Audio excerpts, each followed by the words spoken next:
신념이 참 놀랍기도 하고 또 무섭기도 합니다.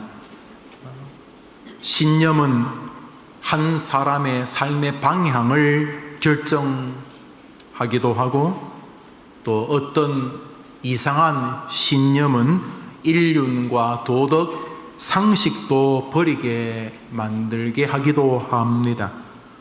심지어 위험한 신념은 한 사람을 범죄의 주인공이 되게 하고, 나아가 사람의 목숨을 앗는 살인까지도 스스로 정당화하게 만듭니다.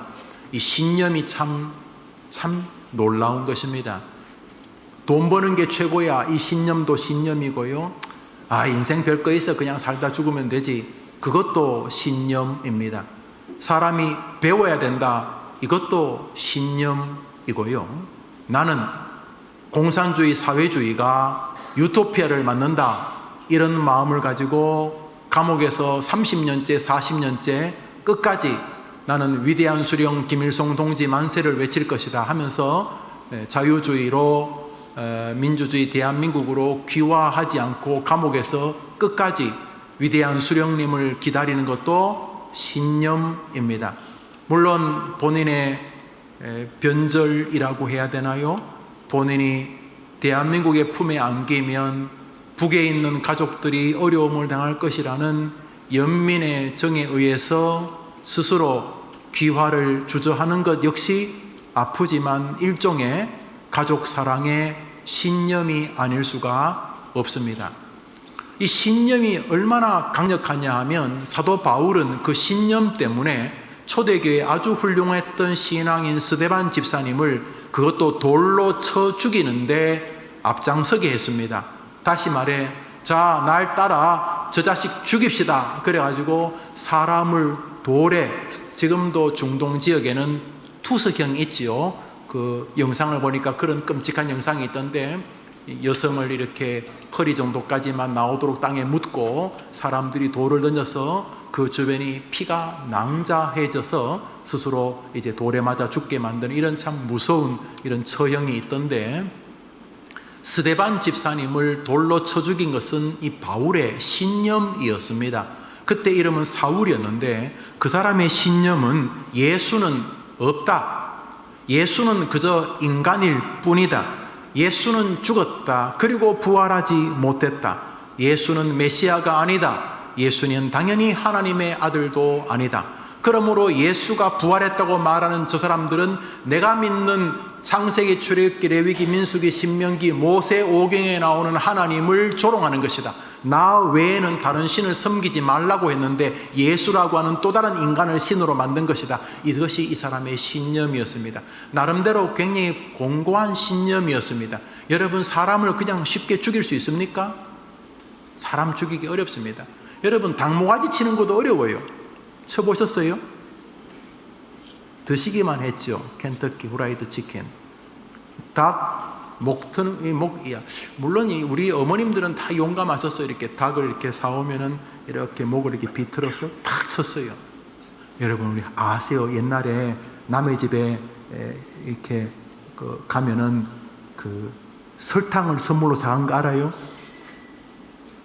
세 사람이 뻥이라는 표정인데 정말이에요. 그전에는요, 고등어 2마리를 신문지 말아서 선물로 사갔어요. 그런데요, 목사님 어릴 때 제일 가관은 먼 친척이 저희 집에 왔는데 닭을 선물로 사왔는데 닭이 살아있어요.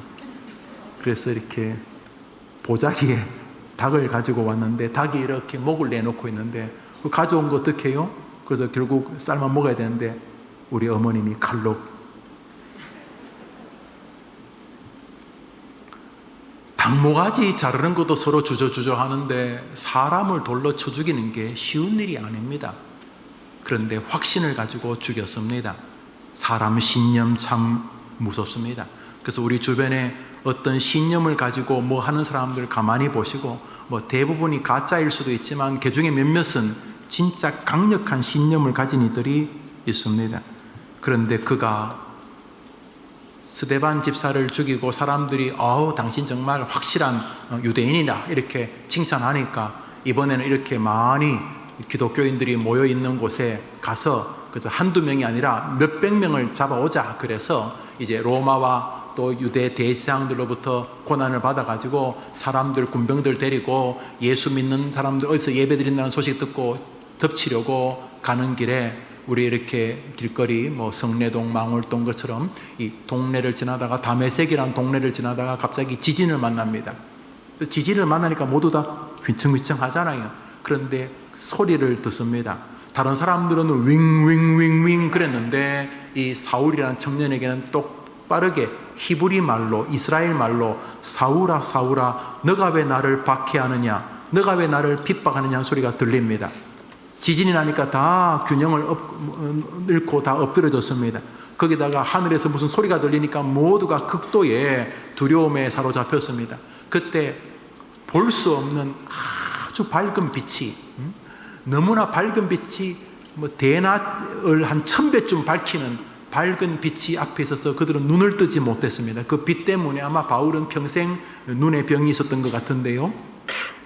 근데 바울이 엎드려서 묻습니다. 떨면서 주여 누구시니까? 이 소리의 주인이 누굽니까? 그랬더니 하늘에서 나는 너가 핍박하는 예수다. 이 말을 듣습니다. 나는 너가 핍박하는 예수다. 며칠 전에 그 예수 부활했다고 해서 스데반 집사님 죽였는데 나는 너가 핍박하는 예수다. 예수. 너가 죽었다고 생각하는 바로 그 예수. 보라 처녀가 잉태하여 아들을 낳을 것이요 그 이름을 임마누엘 우리와 함께하는 하나님이라고 불리워지게 될 바로 그 예수다. 죽은 지 사흘 만에 부활한 나 예수다. 그 소식을 듣자 똑똑한 유대 박사였고 교수였던 바울은 그 순간 성경이 뻥 뚫립니다. 수학 잘하시는 분은 어느 날 수학이 뻥 뚫렸다 그러더구만요. 또 예술 하시는 분들은 어느 날 연주를 하다가 어느 순간 뭐가 뻥 뚫렸다. 무슨 어떤 그림을 그리는데 어떤 학파의 어떤 분이 뭘 하다가 뻥 뚫렸다. 이런 말 하더구만요. 뻥 뚫렸다. 이 바울은 그동안 해석 안 되던 신구약 성경이 예수를 통해서 뻥 뚫리게 됩니다. 맞구나. 한 아이가 이 땅에 태어났는데 그 이름은 전능자여 기묘자라 하나님이라고 불릴 것이다. 어린 아이가 태어나는데 그 아이 별명이 하나님이라고 불리우는 메시아가 온다. 다니엘 신탁, 하늘나라에서 신탁의 회의가 하는데 그 중앙에서 회의를 주재하시는 인자, 더 여러분 영어 알죠? 정관사 그 수많은 사람들은 써놓으면 사람의 자식들인데 더 특별한 그 사람, 신구약 성경이 말하는 바로 그 사람이 바로 예수구나. 이 바울이 그동안 자신이 가지고 있던 온갖 개똥 철학이 다 사라지고 온전한 신앙, 온전한 믿음의 굳건히 선 신념 예수가 구세주구나 하는 것을 깨닫게 됩니다. 그래서 바울은 그날 이전과 그날 이후가 다릅니다. 완전히 다메섹 도상 이전과 이후는 다른 사람이 됩니다. 우리 해림교회 우리 청소년들이 해림교회에서 예수님을 만나게 되기를 바랍니다. 이것은 신학 공부를 했느냐, 아버지가 목사님이냐, 신학교에서 7년 동안 신학 공부하고 목사 안수를 받았느냐, 이런 문제가 아닙니다. 교회를 30년 동안 다녔냐, 50년 동안에 내가 교회를 몇십 개를 지었느냐, 이런 문제가 아닙니다. 이것은 예수를 만나는 것입니다. 이분이 예수 그리스도시구나. 베드로도 바울도 아니고 이분이 예수님이시구나. 이분이시구나. 이분이 살아계시는구나. 이 예수님을 만나게 되기를 축복합니다. 우리 선생님들은 거기다 초점을 맞춰야 됩니다. 예수가 살아있다고 믿으면 어떠한 어려움에서도 그리스도인은 다시 오뚜기처럼 일어날 수 있기 때문인 것입니다.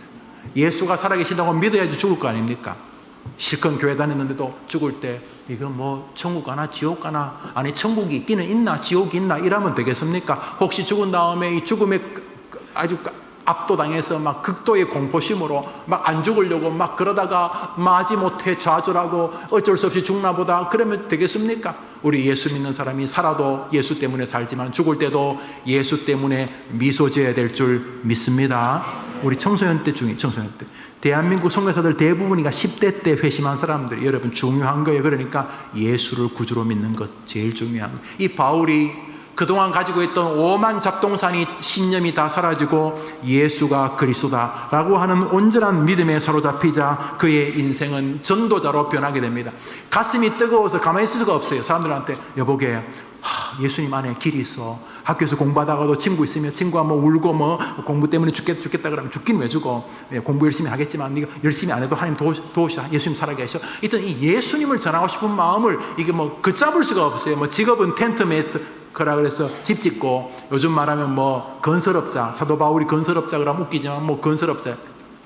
사도 바울의 직업이 뭐 피아노 연주자냐, 뭐 건설업자냐, 의사냐, 뭐 선생님이냐, 뭐 정치인이냐 아무 상관없어. 직업은 그건데 진짜 직업은 예수 그리스도를 전한. 바울의 직업은 텐트를 만드는 게 직업이지만 뭐 우리 가운데 바울을 누가 텐트 그 건설업자라고 생각을 해요? 건축업자라고 누가 생각해요? 바울은 직업이 예수를 전하는 게. 목사는 직업이 지금 목사고 뭐 여기 뭐 직업이 여러 분들이 계시잖아요. 여러 직업은 뭐 여러분의 직업. 그러나 진짜 직업은 그리스도인들은 바로 예수를 전하는 거예요. 여러분 학교에서 중학교, 고등학교 예수를 사람들에게 예수를 전해요. 바울은 그 직업에 사로잡힙니다. 만나는 사람들마다 예수를 전하게 됩니다. 특별히 유대인들에게 자기가 유대인이니까 여보게 내가 옛날에 자네 알지? 자네하고 나하고 그 스데반 죽이고 할 때 기억나지? 내가 그때 미쳤지? 아니야 자네 그 뜨거웠어. 그런데 여보게 내가 예수를 만났네. 이건 무슨 소리야? 자네가 그 스데반 그 양반이 예수 이야기한다고 자네 죽인 거잖아. 그런데 내가 너무너무 잘못했어. 내가 예수님이 그냥 인간인 줄 알았는데 그 십자가에서 죽고 그냥 끝난 줄 알았네. 사람들이 뭐 제자들이 예수 보냈다 거짓말인 줄 알았는데 진짜 내가 예수 만났네. 자네 뭔 소리야? 여보게 내가 예수를 만났네. 그러면서 예수를 증거합니다. 처음에는 그냥 바울이 혼자 뭐 그러니까 그냥 조용히 놔뒀어요. 그런데 이 바울이 너무 강력하게 말하니까 바울 주변이 지진이 나기 시작해. 막 주변 사람들이 바울을 통해서 예수를 영접하게 되는 일들이 벌어지니까 유대인들이 불편해지기 시작했어요. 그래서 걸었어요. 로마에다가 바울이 로마에 적대적이고 로마에게 반항하는 짓을 하고 다닙니다. 이렇게 거짓말을 걸어서 로마의 권력을 힘입어서 바울을 죽이려고 합니다. 그런데 문제는 바울이 유대인이면서도 이 베냐민 지파 야곱의 12아들 중에 마지막 막내가 이 베냐민 초대 임금 사울을 배출했던 그 베냐민 지파인데 날 때부터 베냐민 지파이긴 한데 어떻게 됐는지 로마 시민권을 가지고 있었어요. 우리나라에도 어릴 때 그 부모님이 미국서 외국서 공부하다가 그 나라에서 이렇게 태어나서 그 나라 시민권을 가지는 학생들이 있잖아요. 그런 것처럼 이 바울은 유대인이면서 태어나면서부터 로마 시민권을 가지고 있었어요. 그래서 로마 사람들은 자기들이 몇 명 안 됐기 때문에 로마 사람들을 굉장히 이렇게 띄워줬어요. 그래서 로마 사람을 때리면 손을 잘라버렸어요. 로마 사람은 어떠한 경우에서도 삼심 재판을 받은 다음에 구속되게 만들었어요. 그 로마 사람은 굉장히 힘이 있었어요.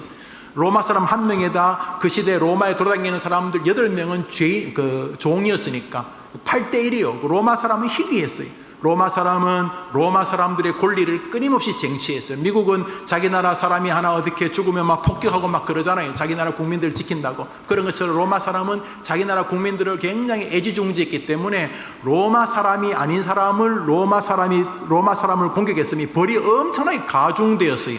그 바울이 유대인들에 의해서 재판을 받을 때 그때 이스라엘은 두 개로 나누어져 가지고 남쪽 북쪽을 나누는데 저 북쪽 지방에는 헤롯 안티파스라는 사람이 그것도 로마가 허락한 것이니까 통치하고 있었고 남쪽에는 유다에서 파견한 총독 베스도라는 사람이 파견하고 있었어요. 그런데 바울이 이쪽 저쪽을 다 전도하고 다녔다 보다 보니까 이 헤롯과 이 베스도가 별로 사이는 안 좋았는데 이 바울 때문에 여튼간에 둘이 합의를 해요.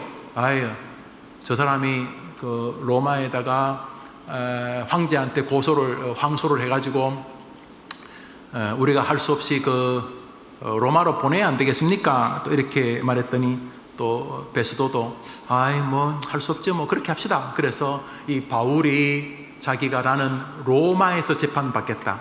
이 말은 바울은 로마에 가서 이번 기회에 이게 내가 이렇게 감옥 가는 기회를 통해서 내가 로마 사람들에게 복음을 전하겠다는 마음으로 그 안디바스와 베스도에게 나 로마에서 재판받겠습니다. 나 로마 시민입니다. 이렇게 해서 할 수 없이 바울이 이제 이스라엘에서 이쪽에 배를 타고 이제 로마로 이제 가게 됩니다. 자, 그것이 오늘 본문입니다. 가이사라에서 이제 로마로 가는 배를 타고 이제 로마로 가는 배 위에서 벌어지는 장면이 오늘 본문입니다. 배는 아마 사람과 물건을 실어 나르는 상선으로 보입니다. 뭐 바울 한 사람을 로마로 실어 나르기 위한 건 아니고 이스라엘 땅, 이 중동에 있는 뭐 온갖 향신료, 중동에서 나는 뭐 온갖 금은 보와 비단 같은 걸 실어 가지고 또 로마에 갖다 주고 로마에 뭔가 뭐 뭐 무기 같은 거 그런 것도 수입해서 팔고 뭐 그런 상선에 이제 바울과 바울을 호송하는 이제 백부장 로마 군인하고 몇 명이 이제 타게 된 것입니다. 이제 바울은 배를 딱 타면서 이렇게 말합니다.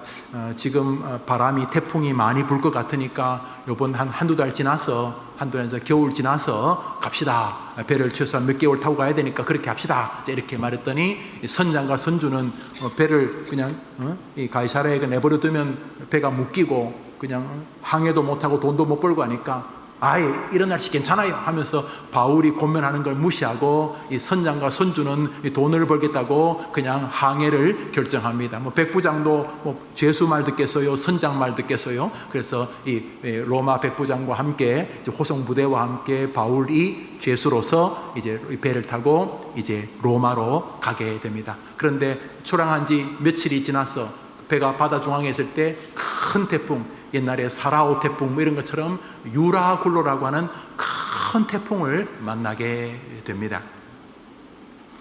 이 폭풍이 뭐 하루 정도 이렇게 지나가는 게 이틀 동안 계속 폭풍이 불어서 이 배가 막 물속에 들어갔다가 나왔다가 난리가 난 것입니다.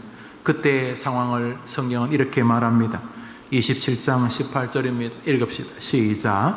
풍랑으로 심히 애쓰다가 이튿날 사공들이 짐을 바다에 풀어버리고 사흘째 되는 날에 배의 기구를 저희 손으로 내어버리니라.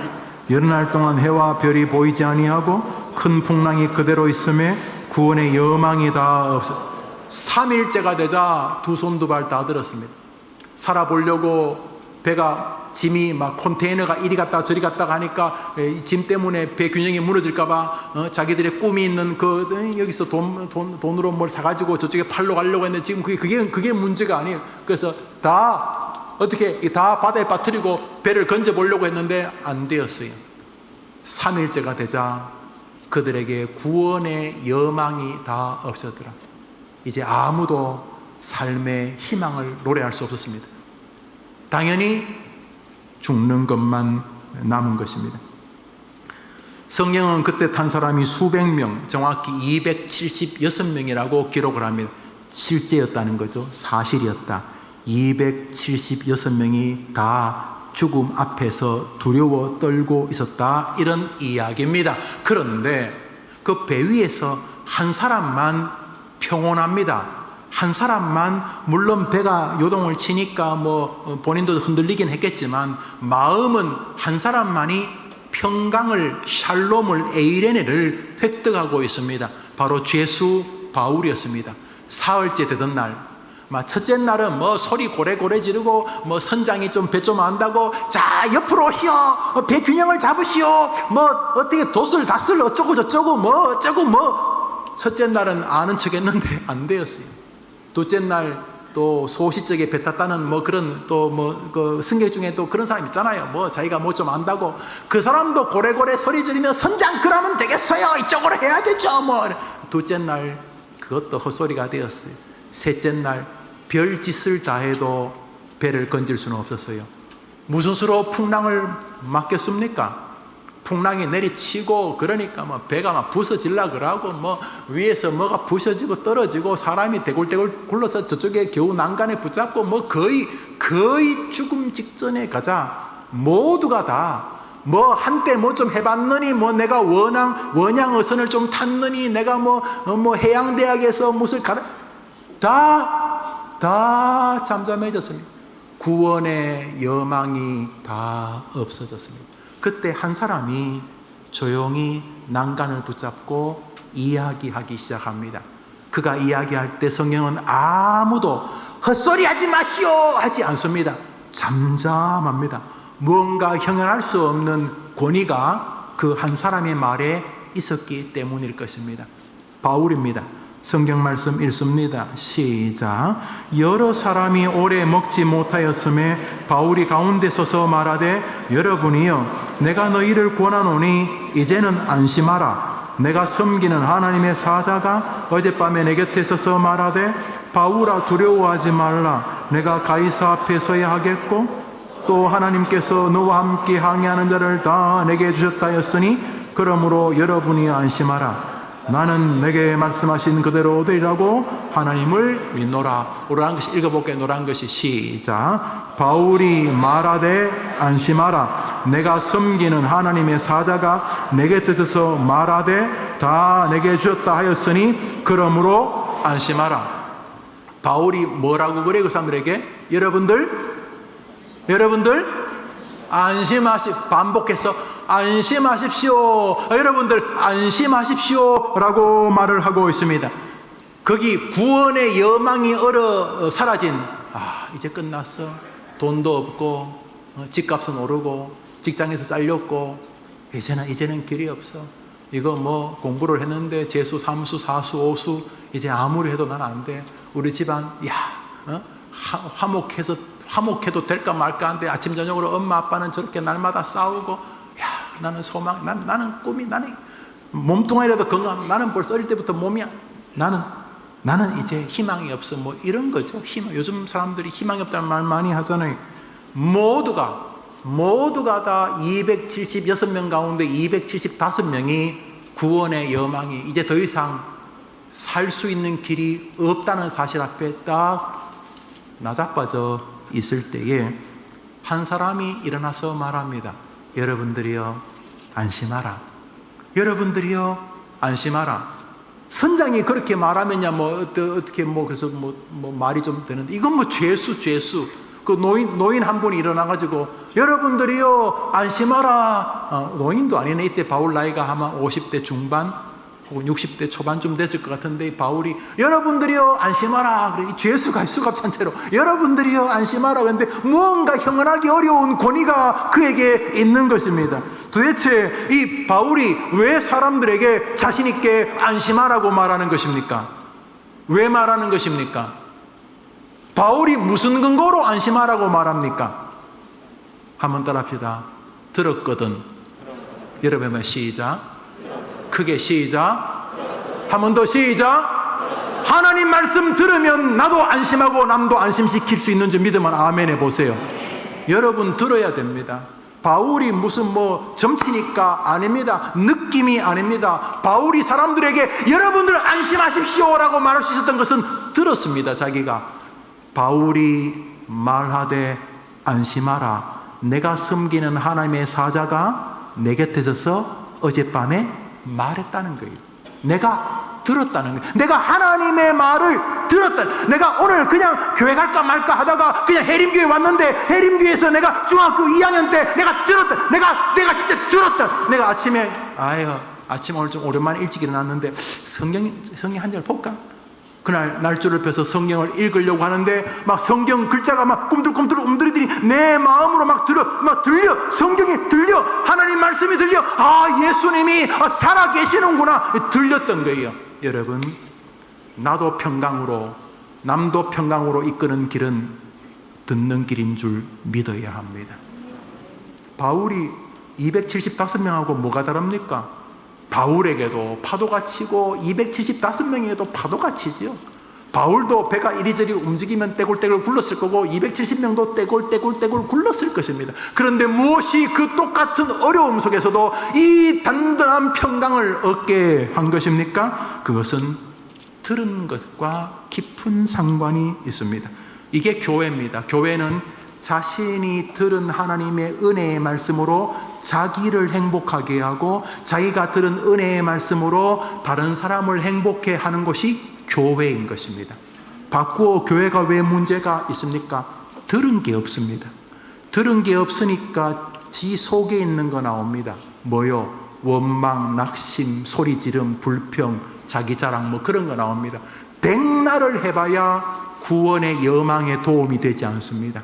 아무리 마인드 컨트롤, I can do it, 하면 된다, 할 수 있다, 아자, 백날을 아자 해봐야 되는 게 아닙니다. 끊임없이 자기 스스로 자기를 마취한다고 될 문제가 아닙니다. 하나님의 사람이 자기를 평강으로 견인하고 다른 사람들, 내 아이들, 내 부모들, 내 형제들, 내 주변의 사람들을 평강으로 견인하는 길은 듣는 것으로부터 출발하는 것입니다. 여러분, 그러므로 말씀 안 듣고도 한 주를 살아가는 것은 기독교인들은 위험한 비정상적 삶입니다. 그러므로 오늘 본문은 우리에게 뚜렷한 교리를 등장시켜 줍니다. 한번 따라합시다. 남에게 주려고 하면 내가 하나님 말씀을 들어야 한다.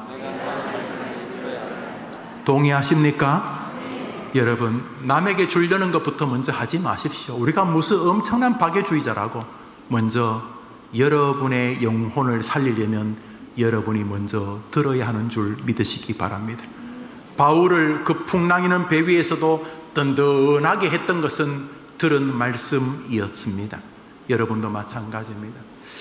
퓰리처 상으로 제 기억을 합니다. 제가 영상을 띄울까 말까 하다가 안 했습니다. 저는 가급적이면 이 영상을 통해서 영화나 또는 그림을 통해서 설교하려고 하지 않습니다. 저는 그것을 무용하다고 생각하지 않습니다. 우리 시대에 그것을 활용하는 부분을 저는 부정하지 않습니다. 저는 하지 않습니다. 저는 강단에 쓰는 것은 99.9% 성경 말씀뿐입니다.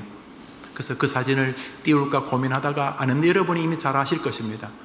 한 여인의 품에, 아주 왜소한 흑인 여인의 품에 눈알이 큰, 정말 눈알이 큽니다. 뭐 이만한 눈알을 가진 남자아이인지 여자아이인지 모를 아이가 그 어미의 젖을 하나 붙잡고 이렇게 물고 있는데, 모자가, 그 엄마도 그 아이도 뼈가 앙상합니다. 파리가 몇 마리 눈앞에 있었나요? 유명한 사진입니다. 엄마가 가슴을 내놓았는데 아무도 조금도 선정적이지 않습니다. 여인의 가슴을 아이가 물고 있는데 선정적이기는커녕 가슴이 뭉클합니다. 아이가 엄마 젖을 물고 있는데 뼈가 앙상합니다. 엄마도 동일합니다. 왜 엄마 젖을 물고 있는데도 애가 그렇습니까? 엄마도 먹은 게 없는 거예요. 엄마도 먹은 게 없으니까 줄 게 없는 것입니다. 이 시대 교회가 그러면 안 되는 것입니다. 해림교회가 세상 사람들이 와서 먹을 것이 있는 교회가 되기를 축복합니다. 목사만이 아니고 우리 다 성도들이, 해림교회 가면 해림교회 그 아동부, 우리 청소년부 애들하고 대화해봐라. 걔들하고 대화하면 먹고 떨어질 만한 게 있다. 해림교회가 바로 그 집사 장로들하고 대화하면 무언지 모를 먹을 게 있다. 줄 것이 있는 교회 되기를 축복합니다. 우리가 아무리 애를 물려도 나도 애도 비쩍비쩍 말라 죽음 앞에 있는 인생이 되면 되겠습니까? 신앙의 세계도 마찬가지입니다. 우리가 먼저 하나님의 말씀의 양식의 은혜를 받아야 합니다. 그러니까 여러분, 교회 올 때 그냥, 물론 교회 친교도 필요합니다. 교회 인사도 하고 교제도 중요하지, 정말 중요합니다. 그러나 여러분, 교회 와서 하나님, 내가 이번 주를 살려면은 나 살아야 되니까 하나님 내게 은혜 주셔야 됩니다.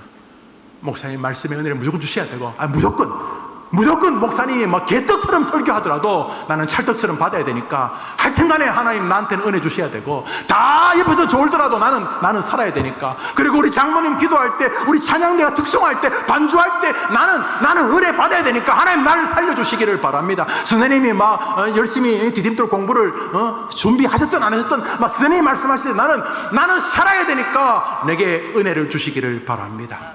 이렇게 교회 오셔서, 마틴 로이 존스 목사님은 설교는 목사와 회중이 같이 준비한다고 했어요. 무슨 말이? 목사도 하나님, 제가 부족한데 저들에게 은혜를 끼치지 않겠습니다.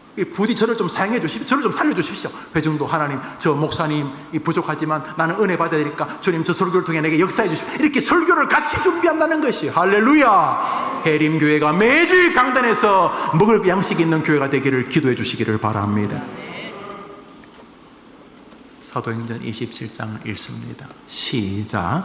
바울이 말하되 여러분이여 이제는 안심하라. 내가 섬기는 하나님의 사자가 어젯밤에 내 곁에 서서 말하되 그러므로 여러분이 안심하라. 나는 내게 말씀하신 그대로 되리라고 하나님을 믿노라. 그렇습니다. 말씀이 심령에 들려지면 성도는 흑암 속에서도 소망을 보는 거예요. 청소년들 해일조선 88만원 세대 아무리 열심히 벌어도 집 못 사고 그런 헛소리 하지 마세요.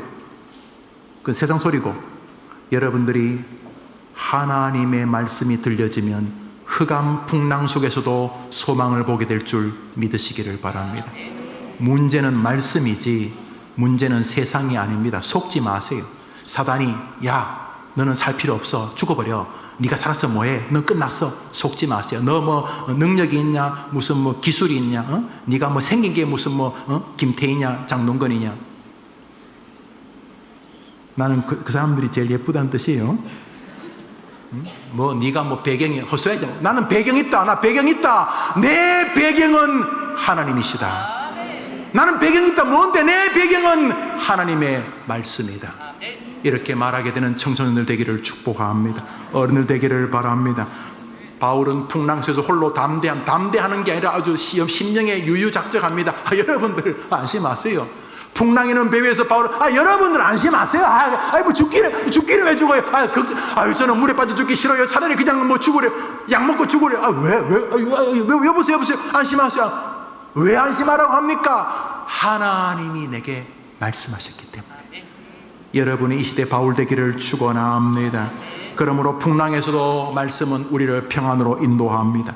말씀이 들려지면 슬픔이 기쁨으로 변하게 됩니다. 죽음의 사신 앞에서도 말씀이 들리면 죽음아 네가 나한테 어떻게 할 건데, 하나님 이제 갑니다. 하나님 기다렸습니다. 천국에도 멋지게 입성하게 될 줄 믿으시기 바랍니다. 말씀이 있어야 뭘 줄 것 아닙니까?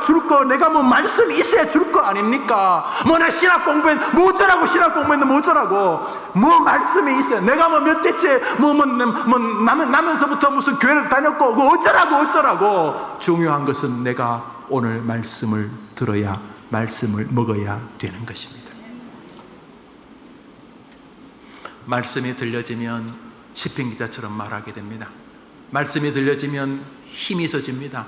말씀이 들려지면 해보자는 용기가 나옵니다. 이것은 세상이 주는 가짜 용기가 아니라 하나님이 주시는 진짜 용기입니다.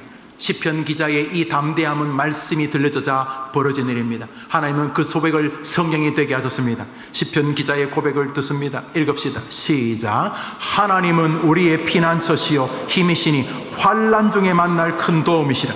그러므로 땅이 변하든지 산이 흔들려 바다 가운데 빠지든지 바닷물이 흉흉하고 뛰놀든지 그것이 넘침으로 산이 요동할지라도 우리는 말씀이 들려야지만 이렇게 이 험한 세상 담대하게 살 수 있는 줄 믿으시기 바랍니다. 부모님들 정말 자식을 사랑하면 아이 마음에 강제로라도 말씀을 심으셔야 하는 것입니다. 그래야지 풍랑이 쳐도 아이들은 담대하게 되는 것입니다.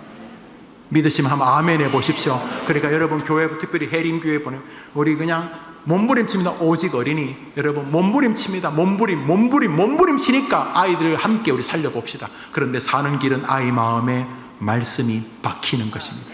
박히기만 하면 그 아이는 자기도 남도 평강으로 견인하게 되는 용사가 되는 것입니다.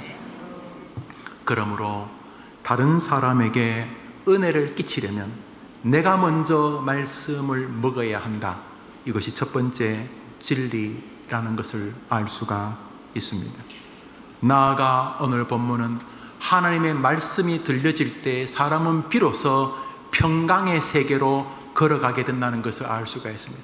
안 그러면 불안한 평강입니다. 이 적과의 동침처럼 이 언제 넘어질지, 언제 저 세상에 나의 안다리를 걸고 바깥다리를 걸어 나를 쓰러뜨릴지 불안하기 짝이 없는, 돈이 있으면 있는 대로 불안하고 없으면 없는 대로 불안하고, 끊임없이 직장을 취직하면 취직한 대로 불안하고 취직 못하면 취직 못한 대로 평생을 그렇게 불안하게 사는데, 말씀이 우리 안에 제대로 들려지기만 하면 우리는 그 어떤 사망의 음침한 골짜기를 걸을지라도 여호와는 나의 목자시니 내가 부족함이 없으리라도 고백하게 되는 줄 믿으시기 바랍니다. 그러니까 기도하세요. 하나님, 날마다 내게 말씀을 들려주시고 헛소리, 뭐 세상에 이상한 조크, 유머 그런 거 몰라도 돼요. 알아도 나쁜 건 아니지만 그런 거 안 들어도 돼. 그러나 날마다 주님, 내가 이렇게 성경을 펼 때, 이렇게 날줄을 펼 때, 하나의 말씀이 꿈틀꿈틀꿈틀해서 내게 들려지게 해 주시옵소서. 내가 아이들하고 대화할 때, 가족들과 대화할 때 하나님의 말씀, 예수님 이야기를 전할 수 있도록 도와주시고, 우리 아이들도 내 친구 동료들도 만나면 헛소리하고 남 이야기 하는 게 예수님 이야기, 말씀 이야기 할 수 있도록 주님이여 내게 말씀의 은혜를, 말씀의 양식을 매주일마다 이 강단과 매일 나의 삶 속에서 들려 주시옵소서. 이렇게 되면 평강의 여러분이 주인공 될 줄 믿으시기를 바랍니다. 놀랍게도 바울의 일성은 안심하라였어요. 여러분들이여 안심하라. 여러분들이여 이제는 안심하라. 안심하라. 바울에게 찾아온 평강은 자기뿐만 아니라 이미 다른 사람에게도 넘겨지고 있었습니다. 확산 효과, 스프레드, 확산. 지금 우리가 이 마스크를 쓰는 이유가 이 스프레드 못하게, 확산하지 못하게 하는 거죠. 거의 효능은 없지요. 사실은 왜 하는지도 잘 모르고 있습니다. 엄밀히 말하면 그런 의사분도 말을 계속 하던데 정직한 의사들이라고 생각합니다. 조심하고 걸린 분은 병원 치료해야 되겠지만 참 우습기도 하고 황당하기도 하고 그렇게 되고 있습니다. 여튼간에 이 확산하지 못하게 하는 건데, 부흥, 저는 그것을 전공했죠. 리바이벌이라고는 우리 1907년에 있었던 부흥, 1904년도 5년도 원산과 저 웨일즈에 있었던 부흥, 이런 부흥들 끊임없이 부흥이 확산이 한쪽에서 부흥이 나면 그 부흥의 소식 은혜를 받고 옆 사람에게 가서 그 이야기하면 그것도 부흥이 납니다. 조나단 고포드라는 캐나다 선교사가 1907년도에 한국에 부흥이 났다는 소식을 듣고 한국을 방문합니다.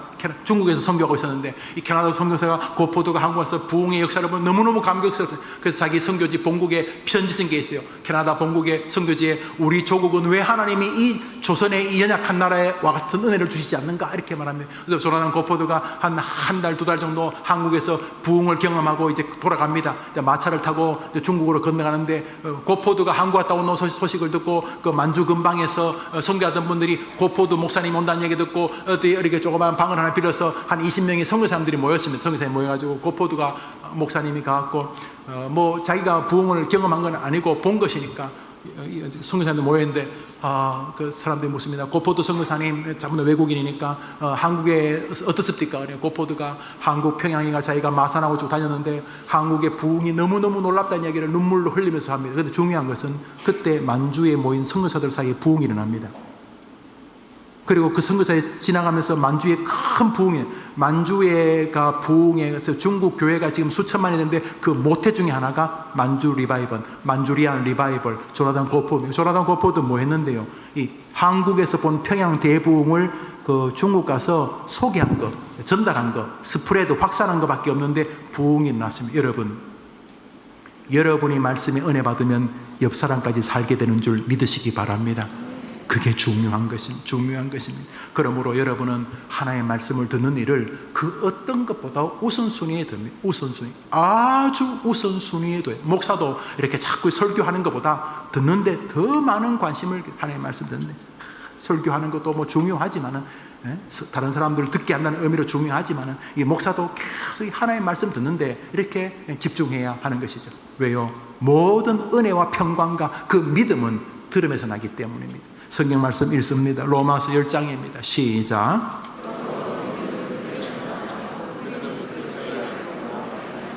믿으시면 아멘 해보십시오. 시편 138편을 읽습니다. 시작. 여호와여,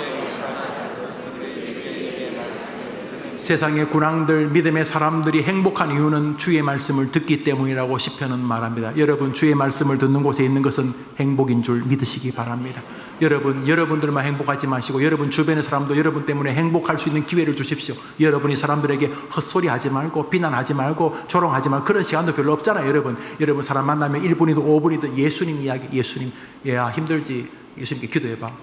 나 전도하는 거니? 전도이긴 한데 예수님께 기도해보라고. 나는 교회 체질이 안 맞아. 그러지 말고, 야, 너하고 나하고 지금 중학교, 고등학교 지금 벌써 몇 년째 같이 있잖아. 이제 곧 졸업할 텐데, 친구야, 예수님한테 좀 도와달라고 해봐. 교회 나가면 좋지만 비록 못 나간다 할지라도 성경을 한번 읽어보고 집에 성경이 있을 것 아니야. 예수님, 너희 집에 예수 누가 믿어? 우리 이모가 열심히, 우리 삼촌이 열심히 믿어. 그래, 그 삼촌이 믿는 예수님도 믿어봐. 먼저 마음으로 예수님 믿어봐. 이렇게 예수를 전해주면 말이죠, 주변 사람들까지 축복으로 전달된다. 확산, 스프레드 된다. 이런 말이죠. 그래서 결국은 그 사람은 훗날 여러분에게 말할 거예요. 친구야, 고맙다. 너를 통해서 내가 하나님의 말씀을 듣게 되었다. 해림교회 성도님들이 매주 강단에서 주의 말씀 듣고 세상에 나가 여러분이 레이 프리처, 평신도 설교자가 되기를 축원합니다. 축원합니다. 마지막으로 그러면 하나님은 왜 우리에게 말씀을 들려주시는가 하는 것이, 그것은 우리가 살게 하기 위함이 다 이해됩니다. 그러나 거기가 끝이 아닙니다. 오늘 배 위에서 한 바울의 행적을 통해서 주님이 우리에게 은혜 주시는 최종적 목적을 발견하게 됩니다. 그것은 다른 사람에게까지 여러분이 들은 말씀을 전달함으로 하나님의 이름과 영광을 높이게 하기 위함입니다. 이것은 이미 말해뒀습니다. 웨스트민스터 신조 소요리 문답, 사람이 처음 되는 목적이 무엇이냐? 하나님을 영화롭게 하는 것이다. 그렇죠. 여러분에게 은혜 주시면 뭐 하려고요? 여러분은 은혜 받는 거 아니에요. 왜요? 여러분이 은혜 받으면 하나님이 자기 좋으시려고. 여튼간에 여러분에게 하나님 말씀 은혜 주시는 이유는 결론적으로 하나님 당신이 영광을 받고 싶어서인 것이죠. 동의하셔야 돼요. 그리고 여러분은 혼자 은혜 받는 게 제일 나쁜 짓이에요. 여러분 은혜 받으면 이 수혜자가 하나님이 돼야 돼요. 여러분 딱 이렇게 또 보시면 누가 최종 수혜자, 정치 뭐 온갖 잡소리 하고 있는데 가만히 들어보면 저 정책 또 저런 뭐 일 최종 수혜자가 누구냐, 그거 보면 그게 정치가 좋은 것이 나쁜지 알 수 있어요. 최종 수혜자가 자기들 몰입했냐, 최종 수혜자가 우리 다음 세대 국민들이냐, 잘 보면 알 수 있어요. 하나님은 우리에게 은혜 주세요. 말씀 은혜 주세요. 오늘도 말씀 은혜 주신다면 너무 감사한데, 주님이 여러분에게 만약 은혜 주신다면 목적은 여러분이 최종 목적이 아니에요. 하나님이 여러분에게 은혜 주시는 이유는 여러분 때문에 하나님 자신이 높아지고 싶어서인 것이죠. 그러므로 여러분은 은혜 받으면 다른 사람에게 주님을 높여야 될 줄 믿으시기를 바랍니다. 성경 말씀 읽습니다. 사도행전 4장입니다. 시작.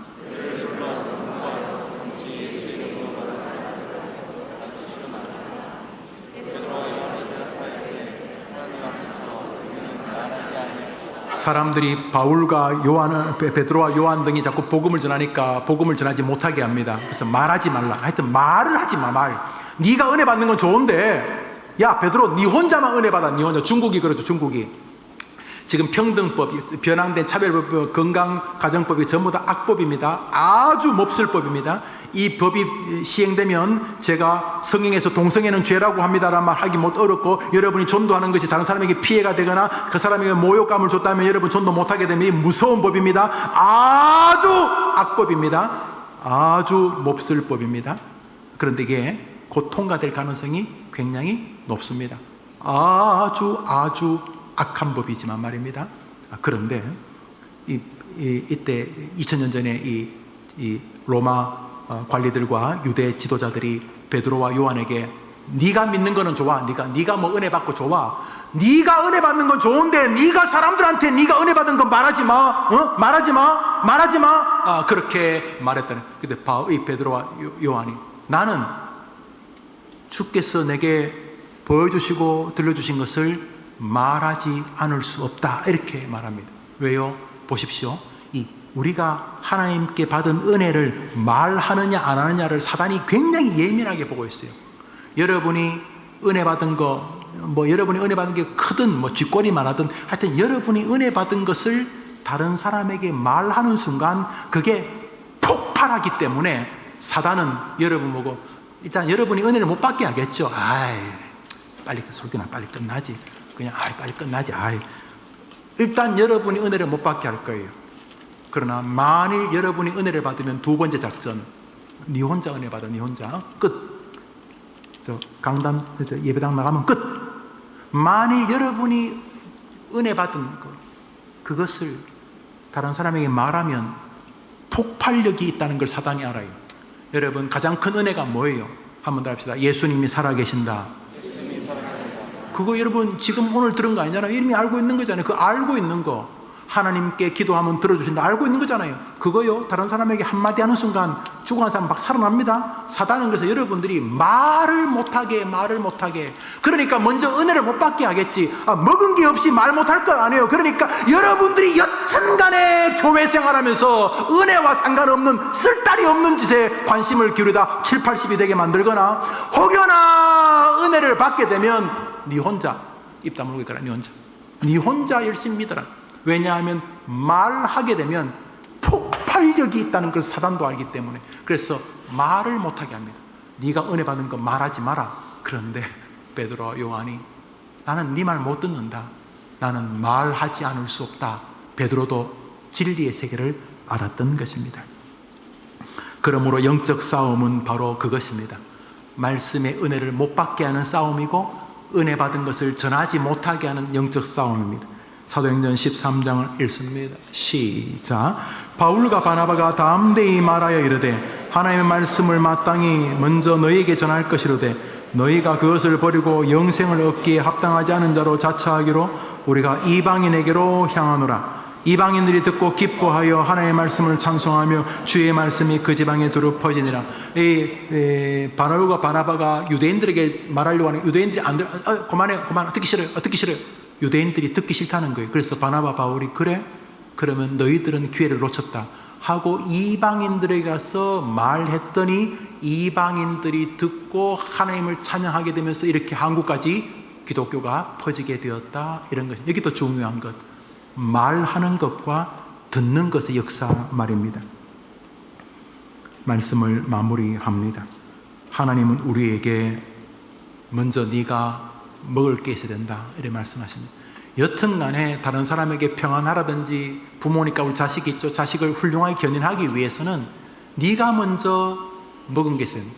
네가 먼저 들은 게 있어야 된다. 이 첫 번째입니다.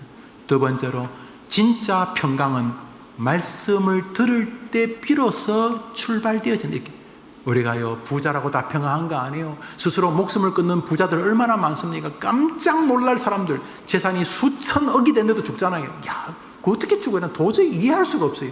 여러분 수천억 있으면 죽을 수 있어요? 청소년들? 따라합시다. 나는 그러면 죽어도 못 죽는다. 그렇지. 아니 수천억이 있는데 어떻게 죽어요? 수천억이. 우리나라 대기업의 막내딸이 몇 해 전에 스스로 목숨을, 장학재단을 만드는데 수천억. 와, 뭐 놀라워요. 부자는 부자대로, 가난한 사람은 가난한 사람으로, 배운 사람, 못 배운 사람들 다 불안한 시절입니다. 그런데 말씀의 씨가 떨어지면 평강의 소유자가 될 뿐만 아니라 다른 사람도 살리게 될 줄 믿으시기 바랍니다. 마지막으로 하나님은 우리가 은혜를 받게 하시는 이유가 다른 사람에게까지 그것을 전달함으로 최종적으로 하나님 자신이 높아지기를 원하는 거예요. 그리고 여러분 끝나면 안 돼요. 여러분 은혜 받는 거 끝나면 제일 몹쓸 교인들이 자기 은혜 받고 끝나는 거예요. 만일 조금이라도 은혜가 있으면 그것을 다른 사람에게 전해야 돼요. 가까운 사람들, 가족들, 친지들, 이웃들, 동료들, 아파트 주민들, 빌라 주민들, 사람들에게 전해야 돼요. 선생님 정말 예수님 너무 좋아요. 우리 교회 한번 보시겠습니까? 예수님 살아계세요. 기도해보세요. 예수님에게 길이 있어요. 친구야, 아이가 힘들다면서 나도 그 아이 아는데 그 아이 위해 나도 기도할게. 너도 좀 기도하자. 예수님 앞에서 기도하면 도와주셔. 이렇게 여러분이 말을 하는 순간 역사가 일어나게 되는 것이죠.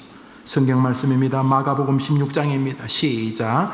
이르시되 너희는 온 천하에 다니며 만민에게 복음을 전파하라. 주 예수께서 말씀을 마치신 후에 하늘을 올리우사 하나님 우편에 앉으시니라. 제 아들이 나가 두루 전파할새 주께서 함께 역사하사 그 따르는 표적으로 말씀을 확실히 정하라. 마가복음 16장은 마지막 장이에요. 마가복음 마지막 장 주님 승천하세요. 승천했을 때 나오잖아요. 그런데 주님께서 만민에게 복음을 전가하라 해서 전파로 다녔더니 놀랍게도 그들이 복음을 전파하자, 한번 따라합시다. 전파할새 주께서 함께 역사하사. 기회. 주님이 함께하고 싶다고요? 예수님 전하십시오.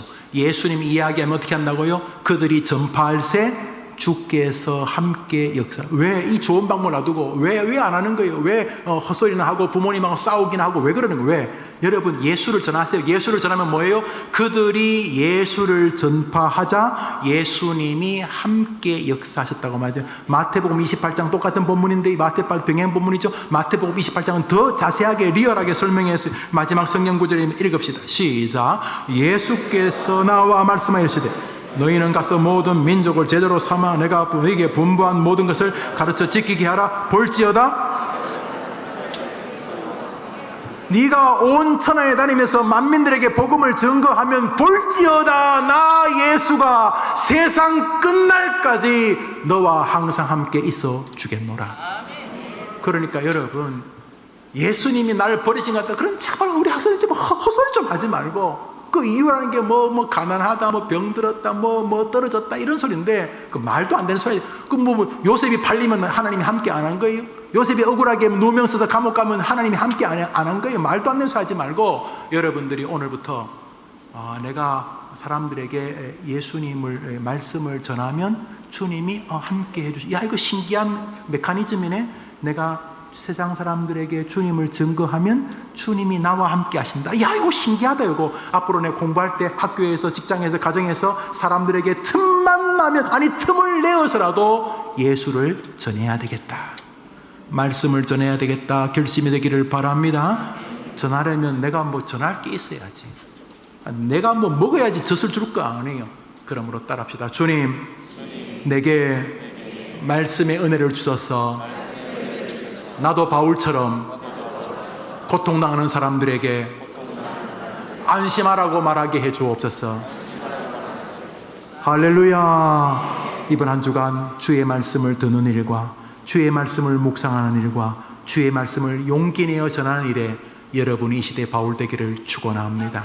여러분을 통해서 이번 한 주간 주님의 말씀이 널리 울려 퍼지는 유라굴라 태풍 안에서 고통당하는 것처럼 이 시대 혼란 속에 살고 있는 사람들에게 여러분이 말씀을 널리 전파하는 이 시대 바울 되기를 주의 이름으로 축원합니다.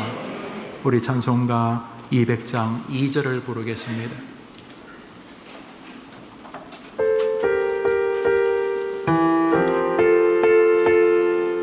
말씀은 모든 사람을 다 살립니다. 여러분들 안심하라.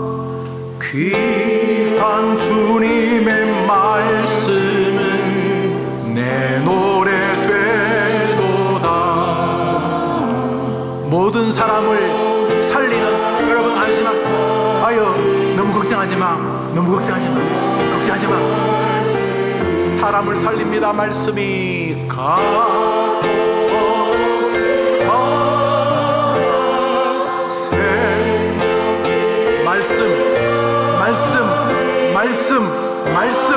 말씀이 진짜 나를 살리는, 돈이 권세가 아니고 말씀이 나를 살리는, 말씀이 나를 살립니다. 아름답고 귀한 말씀. 다 일어나서 3절 부릅니다. 널리 울리어 퍼지는 여러분 통해 여러분 안심하십시오. 여러분들이 안심하십시오. 여러분들 안심하십시오. 바울이 말하는 것처럼 여러분을 통해 주의 말씀이 널리 퍼지는 한 주간 되기를 바랍니다. 먼저 여러분의 자녀들에게, 여러분의 형제와 부모님들에게 주의 말씀이 널리 퍼지게 되기를 바랍니다. 그러면 평안을 주십니다. 예수 말씀 내가 듣고 복을 받네. 할렐루야. 아름답고 귀한 말씀 생명샘이로다.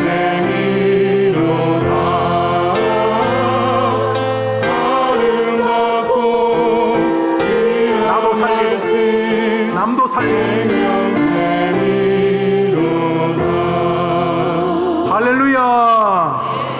여러분 사진 한번 세요. 흑인 엄마가 흑인 아들 젖을 물리고 있는데 엄마도 빼짝 말라 있고 아이도 바짝 말라서 배만 병 때문에 볼록한 죽음의 그림자가 모자를 둘러쓰고 있는데 아무리 젖을 물려도 바짝 마른 젖에서 아무것도 나올 것이 없어요. 우리 아버지 어머니들은 자식들에게 그 엄마처럼 되면 안 되는 거예요.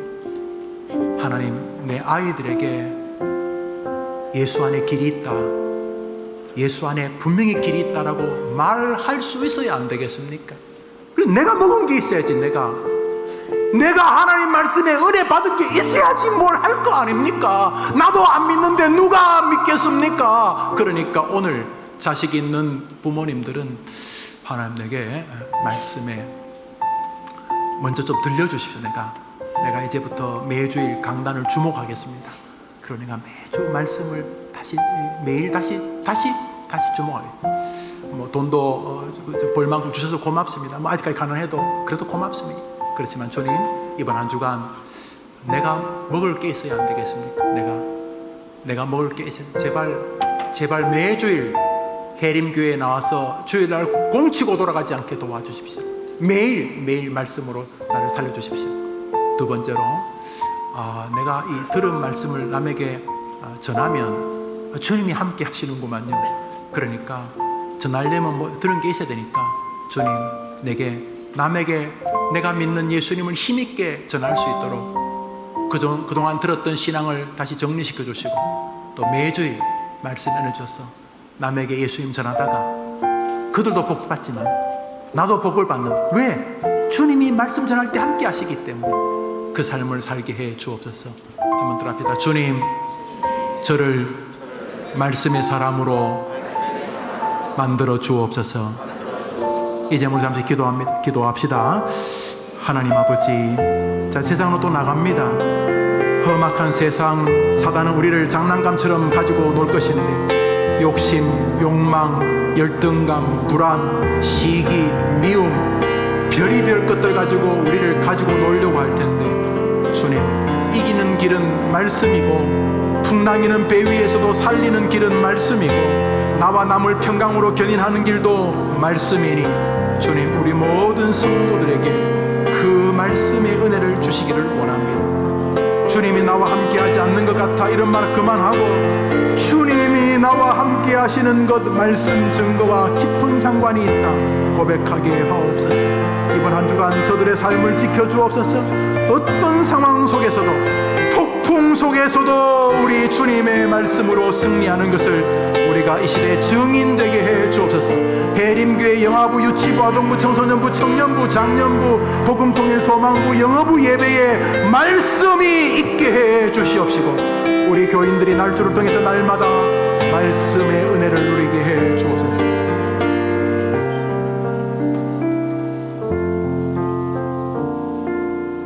구주 예수님의 은혜와 하나님의 사랑과 성령님의 위로와 교통하심이 예배하는 저 아름다운 청소년들과 교사들과 그 부모들과 조부모님들과 함께 예배하는 산부 예배 모든 해림의 권속들 위에 영원토록 함께 있을지어다. 아멘.